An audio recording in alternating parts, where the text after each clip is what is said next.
वैश्विक नेतृत्व, आर्थिक रणनीति और भविष्य की चुनौतियों पर चर्चा का केंद्र बनेगा दावोस, क्योंकि 19 जनवरी से यहीं पर वर्ल्ड इकोनॉमिक फोरम यानी कि विश्व आर्थिक मंच की 56वीं वार्षिक बैठक शुरू हो रही है। अब क्या होती है वर्ल्ड इकोनॉमिक फोरम की इस बैठक में, क्या वो नीतियां तय होती हैं, क्यों ये महत्वपूर्ण होता है, इस बात को समझेंगे। साथ ही साथ कुछ महत्वपूर्ण तथ्य जानेंगे वर्ल्ड इकोनॉमिक फोरम के बारे में। साथ साथ भारत के लिहाज से और वर्तमान वैश्विक परिदृश्य को देखते हुए इस बैठक के क्या मायने हैं, इन सभी पक्षों को समझते हैं। तो चलिए शुरुआत करते हैं वीडियो की। सबसे पहले बात करते हैं कि विश्व आर्थिक मंच, जिसकी ये वार्षिक बैठक होने वाली है, वास्तव में ये मंच क्यों बनाया गया। सबसे पहले थोड़ा सा इसके इतिहास को जान लेते हैं। तो जो सार्वजनिक और निजी सहयोग है, यानी कि जो गवर्नमेंट सेक्टर होता है और प्राइवेट सेक्टर होता है, इन दोनों के बीच में सहयोग को कैसे बेहतर किया जाए, इसके लिए एक अंतर्राष्ट्रीय गैर सरकारी संगठन के रूप में वर्ल्ड इकोनॉमिक फोरम का उदय हुआ। अब इसकी स्थापना की बात करें तो इसकी स्थापना हुई थी 1971 में। 1971 में जब यह स्थापित हुआ था तो इसको जर्मनी के एक इंजीनियर थे जिनका नाम था क्लास श्वाब। अब जर्मनी के ये इंजीनियर भी थे, अर्थशास्त्री भी थे। क्लास श्वाब ने जब इसको स्थापित किया तब इसका नाम वर्ल्ड इकोनॉमिक फोरम नहीं था, बल्कि तब इसका नाम क्या था, तो यूरोपियन मैनेजमेंट फोरम तब इसका नाम हुआ करता था। ये नाम 1987 में 1987 में जाकर वर्ल्ड इकोनॉमिक फोरम में चेंज हो जाता है। इसका मुख्यालय कहां पर है, तो इसका मुख्यालय कोलोनी जेनेवा में है। याद रखिएगा ये कहां पर है, स्विट्जरलैंड में है।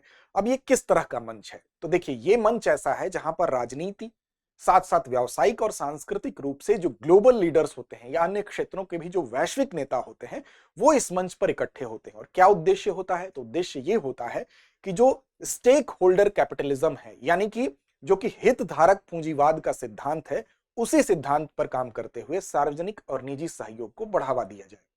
अब देखिए ये पारंपरिक पूंजीवाद जो होता था उसमें क्या होता था, उसमें केवल जो शेयर धारक होते थे, यानी कि जो लोग शेयर होल्डर होते थे, केवल उनके लाभ पर यह केंद्रित था।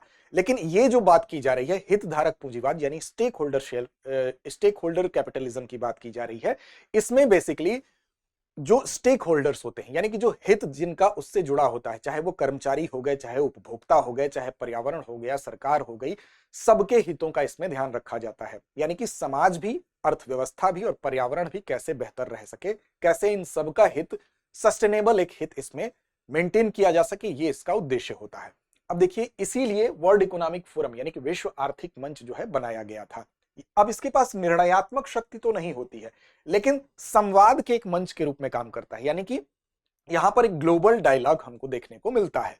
अब इस बैठक की बात कर लें, ये वार्षिक बैठक महत्वपूर्ण क्यों होती है, तो जो दावोस में ये बैठक होती है ये वर्ष में होती है और वार्षिक सम्मेलन के तौर पर इसको जाना जाता है। हर साल जनवरी के महीने में इस बैठक का आयोजन होता है। कहां होता है, तो दावोस स्विट्जरलैंड में। आप देख लीजिए स्विट्जरलैंड ये है, यहाँ पर दावोस की स्थिति है। बेसिकली वहां का जो दावोस है, हर वर्ष जनवरी के अंत में ग्राउबुंडन जो क्षेत्र है, उसी ग्राउबुंडन क्षेत्र में एक पर्वतीय रिजॉर्ट है दावोस में, यहीं पर इस बैठक का आयोजन होता है। और ये इसको दावोस एजेंडा के नाम से भी जाना जाता है। इसका उद्देश्य क्या है, तो ग्लोबल लीडर्स जो भी हैं विभिन्न क्षेत्रों के, वो इकट्ठे होते हैं इस मंच पर, अपने डायलॉग्स को साझा करते हैं, अपने विचारों को साझा करते हैं और साथ साथ जो वैश्विक चुनौतियां हैं आने वाले पूरे वर्ष के लिए, चूंकि जनवरी में ही इसका आयोजन होता है, तो उस पूरे वर्ष के लिए क्या वैश्विक चुनौतियां हो सकती हैं, क्या प्राथमिकताएं हो सकती हैं, इन चीजों से एक दूसरे को अवगत कराने का काम किया जाता है। साथ साथ अगर बात करें तो वर्ष 2026 में जो प्रमुख विषय है, जिस पर सबसे प्रमुख रूप से फोकस किया जाएगा, वो क्या है, तो वो रीसाइलेंस है, यानी कि लचीलापन है। अब देखिए यहां पर इस बैठक की इंपॉर्टेंस क्यों ज्यादा हो जा रही है, इसको भी ध्यान देंगे। यहां पर क्या होगा, यहां पर सार्वजनिक और निजी सहयोग की बात होगी। यहां पर वैश्विक आर्थिक, सामाजिक, पर्यावरणीय चुनौतियों पर, उसके समाधान पर बात किया जाएगा और एक ग्लोबल डायलॉग का यहां पर आयोजन किया जाएगा। अब यहां पर जो विश्व आर्थिक मंच होता है वो तमाम रिपोर्ट्स भी जारी करता है। समझेंगे भारत की भूमिका क्या है, लेकिन उससे पहले आप जान जाइए कि ग्लोबल कॉम्पिटिटिवनेस रिपोर्ट, जो कि एक काफी फेमस रिपोर्ट है, वो भी विश्व आर्थिक मंच के द्वारा जारी की जाती है। ग्लोबल जेंडर गैप रिपोर्ट आपने सुना होगा, वो भी विश्व आर्थिक मंच के द्वारा जारी की जाती है। फ्यूचर ऑफ जॉब्स रिपोर्ट जारी की जाती है। हाल ही में जारी की गई अभी रिपोर्ट ग्लोबल रिस्क जो रिपोर्ट होती है वो भी इसके द्वारा जारी होती है। इसी तरह से आप देखेंगे global travel and tourism report हो गई, आपकी इंफॉर्मेशन टेक्नोलॉजी रिपोर्ट हो गई, इनेबल ट्रेड रिपोर्ट हो गई, ये सारी रिपोर्ट विश्व आर्थिक मंच के द्वारा जारी की जाती है। अब देखिए अब इसमें भारत की क्या भूमिका है, भारत को किस तरीके से देखा जा रहा है, तो भारत की इसमें महत्वपूर्ण भूमिका है, उस महत्व पर चर्चा करेंगे। लेकिन उससे पहले एक महत्वपूर्ण सूचना आपके लिए देते हैं।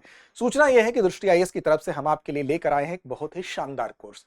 ये उन विद्यार्थियों के लिए विशेषकर उपयोगी है जो कि इस बात से ऊहापोह में रहते हैं कि हमें तैयारी कैसे शुरू करनी है, हमारा बेस कैसे मजबूत होगा। तो देखिए, अगर 2027, 28, 29 में अगर यूपीएससी आप क्रैक करना चाहते हैं तो अपनी बुनियाद को मजबूत करने के लिए विशेष रूप से जीएस के लिए प्रीलिम्स से लेकर मेंस तक का पूरा सिलेबस आपका कवर किया जाएगा 14 महीने में।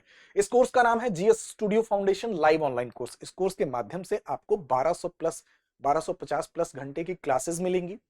इसके अलावा पूरे सिलेबस को कवर किया जाएगा। प्रीलिम्स से लेकर मेंस तक का आपको टेस्ट के माध्यम से 18 टेस्ट देने को मिलेंगे, जिससे अपनी तैयारी को भी परखने का मौका मिलेगा। इसमें आपको 2 साल के करंट अफेयर्स का पूरा जो क्लासेस हैं उनका एक्सेस मिलेगा, साथ साथ प्रिंटेड मटेरियल भी दिया जाएगा। और भी बहुत सारी इस कोर्स की विशेषताएं हैं। सबसे प्रमुख विशेषता क्या है, तो इसकी जो कीमत आपको दिख रही है 24,999, वास्तव में ये उसकी कीमत भी नहीं है। इस कोर्स को अगर अभी आप परचेज अगर करते हैं, फिर आप ऑफलाइन कोर्स जब करने आएंगे तो ये पूरी की पूरी फीस उसमें एडजस्ट कर दी जाएगी। तो एक तरह से ये आपके लिए निःशुल्क हुआ। माध्यम की बात करेंगे तो माध्यम हिंदी, इंग्लिश और इंग्लिश तीनों माध्यम में ये उपलब्ध है। अब देखिए, इसमें भी अगर आप अमिताभ को कूपन कोड लगाते हैं तो आपको इस फीस में भी अतिरिक्त डिस्काउंट मिलेगा। तो अमिताभ कूपन कोड का प्रयोग करिए। इसके लिए आपको दृष्टि लर्निंग ऐप को डाउनलोड करना होगा। वहां से जब परचेज पे आप जाएंगे तो वहां से इस कूपन कोड का इस्तेमाल करेंगे तो अतिरिक्त लाभ आपको मिलेगा। बैच की बात करें तो हिंदी माध्यम 3 फरवरी, इंग्लिश मीडियम 4 फरवरी और इंग्लिश मीडियम 5 फरवरी से बैच की शुरुआत हो रही है।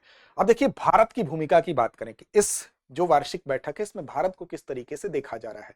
तो देखिए, भारत को वैश्विक विकास को गति देने वाले देश के रूप में वर्ल्ड इकोनॉमिक फोरम ने स्वयं भारत को चिन्हित किया है। अब यहां पर जो मौजूदा भू राजनीतिक तनाव आप देख रहे हैं पूरे विश्व में अलग अलग जगहों पर, चाहे रूस यूक्रेन हो, हालिया भारत पाकिस्तान हो, या अमेरिका का विभिन्न देशों से हालिया ग्रीनलैंड विवाद आपको दिख ही रहा है। तमाम जो आपको अब नेटो अमेरिका के बीच में भी तानातानी देखने को मिली है। तो ये तमाम जो भू राजनीतिक विवाद हैं, इन विवादों के बीच में जो आर्थिक हम कह सकते हैं नए समीकरण बनेंगे, उसको लेके ये जो बैठक है, ये जो सम्मेलन है, ये महत्वपूर्ण हो जाती है। क्योंकि चाहे ऊर्जा का सेक्टर हो गया, चाहे खाद्य सुरक्षा हो गया, चाहे रक्षा सहयोग हो गया, इन सभी को लेकर अब एक नया ऑर्डर देखने को मिल सकता है। साथ साथ इस भू राजनीतिक तनाव के अलावा जो एआई का डेवलपमेंट हुआ है, एआई के डेवलपमेंट से जिस तरह से स्ट्रक्चरल चेंज आया है, उसको लेकर भी ये बैठक जो है महत्वपूर्ण होने वाली है। तो बदलता राजनीतिक जो परिदृश्य है वो कहीं ना कहीं नए फैसले के तौर पर देखा जा सकता है इस सम्मेलन को। और साथ साथ भारत की अगर बात करें तो भारत ग्लोबल साउथ के लीडर की तरह जिस तरह से उभर रहा है, तो इस सम्मेलन में भारत की महत्वपूर्ण भूमिका होने वाली है। संभावना यह व्यक्त की जा रही है कि चाहे स्वच्छ ऊर्जा हो, विनिर्माण हो, या बुनियादी ढांचा हो, या तकनीकी हो, ऐसे क्षेत्रों में वैकल्पिक निवेश आकर्षित करने पर जोर रहेगा। तो भारत को वैश्विक विकास के गति देने वाले देश के रूप में देखा जा रहा है। तो इस सम्मेलन में भारत की महत्वपूर्ण भूमिका होने वाली है। अब चलिए चलते हैं अभ्यास प्रश्न की तरफ। देखिए, अभ्यास प्रश्न की जिम्मेदारी तो आप पर है, लेकिन आपको हमारे ये वीडियोस अगर थोड़े भी महत्वपूर्ण लगते हैं तो हमारे परिवार का हिस्सा बनिए। उसके लिए आपको चैनल को सब्सक्राइब करना होगा, साथ साथ वीडियो को लाइक भी कर दीजिए अगर आपको लगता है कि आपके लिए उपयोगी है तो। अब देखिए, यहाँ पर हमारा जो टेलीग्राम पर चैनल है उसको भी आप फॉलो कर सकते हैं। दृष्टि आईएएस यूट्यूब नाम से टेलीग्राम पर चैनल है। वहां पर इस कार्यक्रम की आपको लिंक, वीडियो की पीडीएफ भी मिलेगी।